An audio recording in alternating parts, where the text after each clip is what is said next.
আমি বলেছিলাম প্রত্যুষাদির বাড়িতে থাকার মানে নিমপিট ভ্রমণের পার্ট 2 আনবো। এটা নিমপিট না, এটা হচ্ছে প্রত্যুষাদির বাড়িতে থাকার ব্লগটা। তো চলো সেটা তোমাদের দেখাচ্ছি। কি সুন্দর গ্রাম্য পরিবেশ দেখতে পাচ্ছ, মাটির উনানে কড়াই বসিয়ে রান্না করছে, এটাকে দেখে আমার খুব ভালো লাগলো। ঠিক আছে, তো এরপরে চলো, এরপরে দেখতে পাবে আমরা প্রত্যুষাদির বাড়ির দিকে যাচ্ছি। এটা হচ্ছে প্রত্যুষাদির দিদার বাড়ি। যাইতাছি আমরা, আমি এদিকে এদিকে রোদে পুরো ঝলসে দিয়েছে আমাদের। ঠিক আছে, বাবা রোদ। ঈদের জন্য লাইটিং ছিল আমাদের এখানে। হ্যাঁ, ঈদের জন্য লাইটিং করছে, বুঝছো।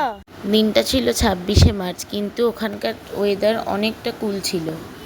এইটা হচ্ছে প্রত্যুষাদির দিদার বাড়ির সেই বিশিষ্ট বাহন। ঠিক আছে, ওকে নিয়ে আমরা অনেক মজা করেছি।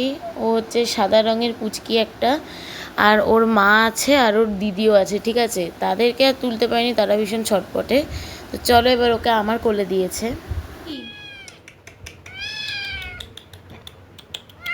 বিল্লু বিল্লু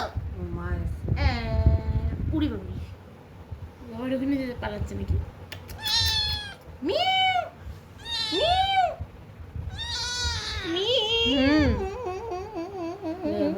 আমি বলেছিলাম আমি প্রত্যুষাদির বাড়িতে আজকে যাব, তো নিমপিট ঘুরতে গেছি, তো সেখান থেকে আমি প্রত্যুষাদির বাড়িতে স্টে করব বলেছিলাম। তো সেখানে আমি প্রত্যুষাদির থেকে কয়েকটা জিনিস কিনেছি। এটা হচ্ছে 4টে কেক আর একটা ও চকলেট আমাকে দিয়েছে। ও চলো দেখাচ্ছি তোমাদেরকে। দাদি আজকে তো থাকবো, কেমন লাগছে? খুবই এক্সাইটেড। এতক্ষণে আমরা আমঢাম কুড়িয়ে নিয়েছি। তো এগুলো আমি একটু বলে দিই, এগুলো হচ্ছে ওর বানানো কেক, যেটা আমি ওর থেকে পারচেস করবো। আজকে এটা হোলনেট ফ্রিজে থাকবে, তো এটা আমি কালকে বাড়ি নিয়ে যাব। আচ্ছা, আর এই চকলেটটা, এটাও আমাকে বনু হিসাবে গিফট করেছে। সন্ধ্যের চাও এসে গেছে। আর এই যে আপনি নিজে এখানে একটু বলে দিন। এটা আমার তরফ থেকে গিফট। মানে এতটাই ভালো লেগেছে, ও খেয়ে ফেলেছে। জানি না এটা আর বাড়ি যাওয়া পর্যন্ত খাইবেই না, আজকে রাতের মধ্যেই শেষ করে দেবে। তো তোমরা যারা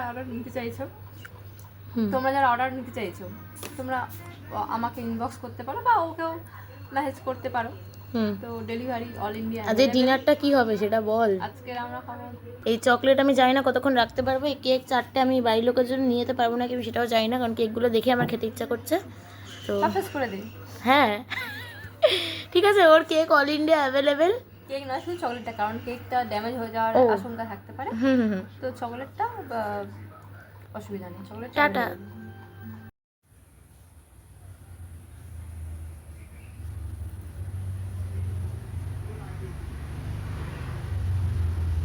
হ্যালো, আমরা এখন বিকেলবেলা গিলতে বেরিয়েছি। জেনে মিলে এই যে আমি দিচ্ছি। ঠিক আছে, তো চলো। আমাদের এখান দিয়ে রাস্তাঘাট বিশাল সুন্দর, ওয়েদারও খুব ভালো লাগছে, খুবই প্লেজেন্ট। চলো, চলে আসবি, গরমকালে প্রাকৃতিক এসি। হ্যাঁ রে, সত্যিই তাই। দুপুরবেলা নাক ডেকে খুব সুন্দর করে ঘুমালাম আমরা। ঘুমিয়ে এখন বিকেলবেলা খেতে যাচ্ছি। চলো। তো আমাদের আজকে ডিনারটা ঘরে এনে চিকেন বিরিয়ানি করার কথা ছিল, তো ওই জন্য আমি ওই জায়গাটাকে কেটে দিলাম। ওই জায়গাটা আমি আগে দিয়ে দিয়েছিলাম। তো আলটিমেট আমাদের ডিনার হয়েছে ওদের ওখানে একটা খুব ভালো এবং খুব বেস্ট একটা ক্যাফেতে গিয়ে, যার নাম হচ্ছে ডলফিন, যেখানে ফিশ ফিঙ্গার মাত্র 20 টাকা থেকে স্টার্টিং। ঠিক আছে, তারপর অরিজিনাল ভেটকি আমরা অর্ডার করেছিলাম, fried rice, chilli chicken, momo, fish finger, আর ওর বাড়ির জন্য নিয়ে গেছিলো হচ্ছে রুমালি রুটি আর বাটার নান। চলো এবার দেখা যায় যে আমরা পরের দিন সন্ধ্যেবেলা আমি চলে এলাম শিয়ালদা স্টেশনে। নেক্সট ডের আর ব্লগ আমি দিইনি, কারণ নেক্সট ডেটা ওরকমভাবেই কেটেছে। তো এটা হচ্ছে সেদিনকার ব্লগটা, আর এটা হচ্ছে শিয়ালদা চলে এলাম। ভিডিওটা ভালো লাগলে অবশ্যই লাইক কমেন্টে শেয়ার করো। টাটা।